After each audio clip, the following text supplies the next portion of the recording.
শত্রুকে ঘায়েল করতে শক্তি বাড়াচ্ছে বাংলাদেশ, আসছে যুদ্ধ বিমান ও অ্যাটাক ড্রোন। ও মাই গড! মানে মানে কি হচ্ছে এগুলো? রিসেন্টলি বাংলাদেশের মধ্যে আমি পুরোপুরি তোপা হয়ে যেতে দেখছি।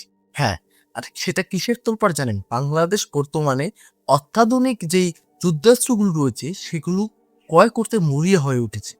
আর এই কারণে আমাদের ভারত সরকারের চোখে ঘুম নেই।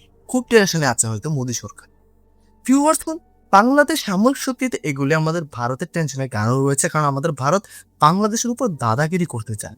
যদি বাংলাদেশ সামরিক শক্তিতে এগিয়ে যায় তাহলে কি সেটা সম্ভব? কখনই সম্ভব। এখন কথা হচ্ছে, বাংলাদেশ কোন দেশ থেকে যুদ্ধ বিমান ক্রয় করছে এবং অ্যাটাক ড্রোন ক্রয় করছে? হ্যাঁ ভিউয়ার্স, এবং সেই অ্যাটাক ড্রোন এবং সেই যুদ্ধ বিমানটা কতটা পাওয়ারফুল? হ্যাঁ ভিউয়ার্স, আজকে বিস্তারিত সেটাই জানতে। ভিউয়ার্স, আমি রুবাইত আছি আপনাদের সঙ্গে। Welcome to my YouTube channel show with Rubai. আজকে আমি এটিএন নিউজ ইউটিউব চ্যানেল নিবেদিত খুবই গুরুত্বপূর্ণ একটা নিউজের উপর রিয়েকশন দিতে যাচ্ছি। যে নিউজটার উপর রিয়েকশন দিতে যাচ্ছি, নিউজটার শিরোনামটা আমি আপনাদেরকে আবারও পড়ে শোনাচ্ছি। নিউজটার শিরোনামটা হচ্ছে, শত্রুকে ঘায়েল করতে শক্তি বাড়াচ্ছে বাংলাদেশ, আসছে যুদ্ধ বিমান ও অ্যাটাক ড্রোন। ও মাই গড! তাহলে চলুন ভিউয়ার্স, আপনাদের সঙ্গে একসঙ্গে মিলে সম্পূর্ণ নিউজটা দেখে বিস্তারিত বিষয়টা জেনে আসি যে কোন দেশ থেকে যুদ্ধ বিমান কিনছে, যুদ্ধ বিমানের নাম কি, এবং কোন দেশ থেকে অ্যাটাক ড্রোন কিনছে এবং সেই অ্যাটাক ড্রোনের নাম কি, এবং এই দুইটা অস্ত্র মানে যুদ্ধ বিমান ও অ্যাটাক ড্রোন কতটা পাওয়ারফুল হতে যাচ্ছে।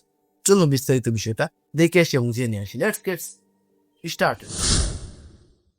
সামরিক সক্ষমতা আরও বাড়াতে যাচ্ছে বাংলাদেশ। তারই পদক্ষেপ হিসেবে ঢাকায় আসছে তুর্কি অ্যাটাক ড্রোন এবং পাকিস্তানি যুদ্ধবিমান JF-17 থান্ডার। এমন খবর সামনে আসতেই নড়ে চড়ে বসেছে ভারতীয় গোয়েন্দা সংস্থা র। সেই সঙ্গে পাকিস্তান তুরস্কের সঙ্গে বাংলাদেশের ক্রমবর্ধমান সামরিক সুসম্পর্ক ঘুম কেড়ে নিয়েছে নরেন্দ্র মোদীর। বিস্তারিত জানাচ্ছেন শেখ ফরিদ।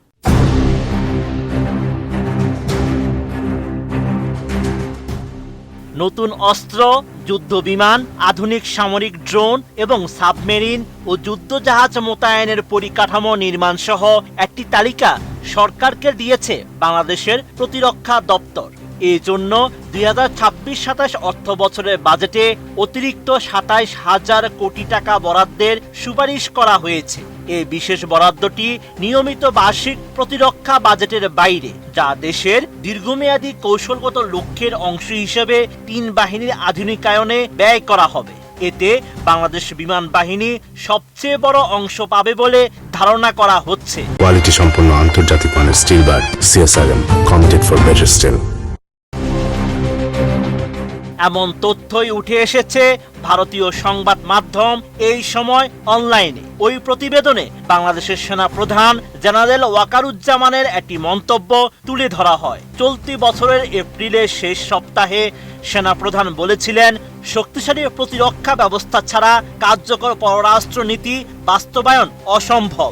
আর বাংলাদেশ সেনাবাহিনী যুদ্ধ করার জন্য নয়, বরং যুদ্ধ এড়ানোর জন্য যুদ্ধের প্রস্তুতি নেয়।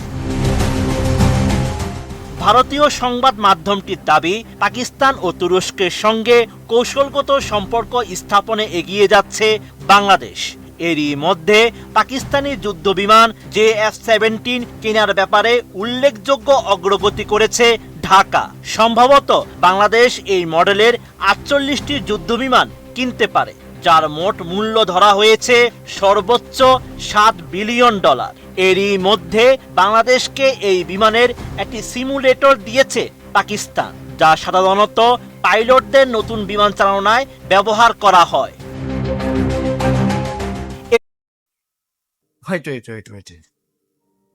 বিষয়টা বুঝতে পারছেন?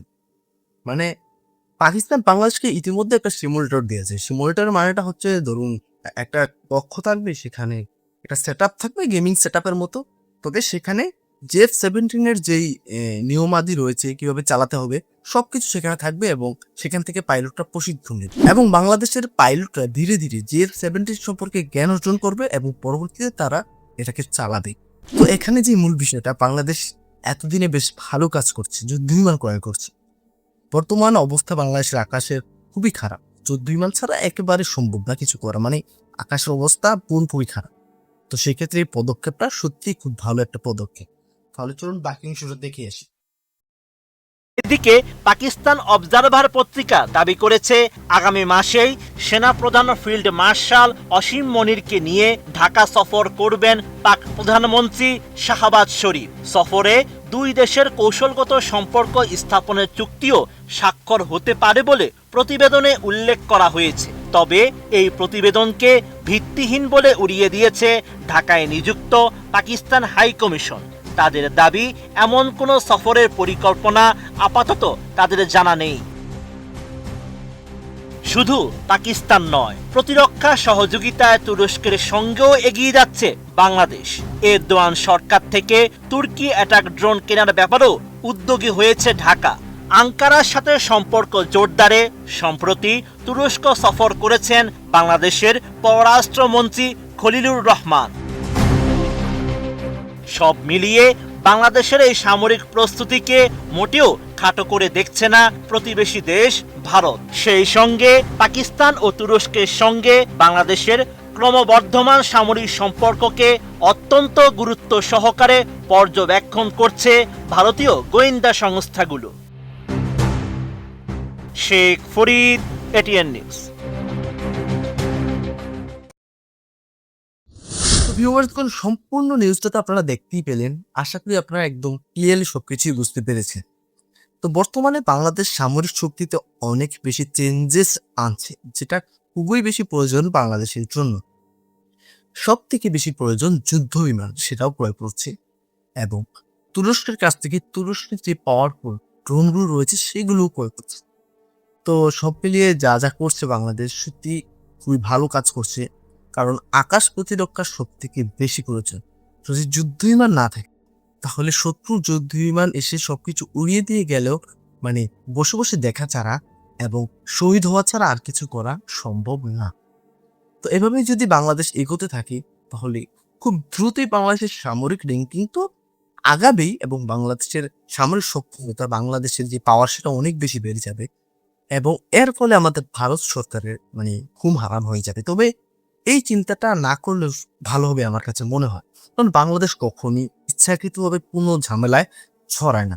শুধু আমাদের ভারত যে কাজটা আগে করেছে বাংলাদেশের উপর দাদাগিরি দেখানোর চেষ্টাটা, সেটা না করলেই হবে। আমি চাই দুই দেশের মধ্যে ভালো সম্পর্ক থাকুক, তবে যদি দাদাগিরি দেখানোর চেষ্টা থাকে তাহলে এটা কখনোই সম্ভব নয়, কারণ আগের বাংলাদেশ আর এখন নেই। আগের শেখ হাসিনা হয়তো ভারতের সাথে খুব ভালো সম্পর্ক ছিল, বা ভারতের এই যে দাদাগিরি সেটা করার সুযোগ দিয়েছে, কিন্তু বর্তমানে আর সেটা পাবে না। তো সেই জায়গা থেকে বুঝতেই তো পারছেন, এখন আগের চেষ্টা করলে সবকিছু বিফল। তো এই ছিল ভিউয়ার্স বিস্তারিত। তো আজকে সম্পূর্ণ রিয়েকশন ভিডিওটা কেমন লেগেছে আপনাদের কাছে? যদি ভালো লেগে থাকে অবশ্যই আমার ইউটিউব চ্যানেল সাবস্ক্রাইব করতে ভুলবেন না, ভিডিওটা লাইক করতে ভুলবেন, কমেন্ট করে আপনাদের মূল্যবান অবশ্যই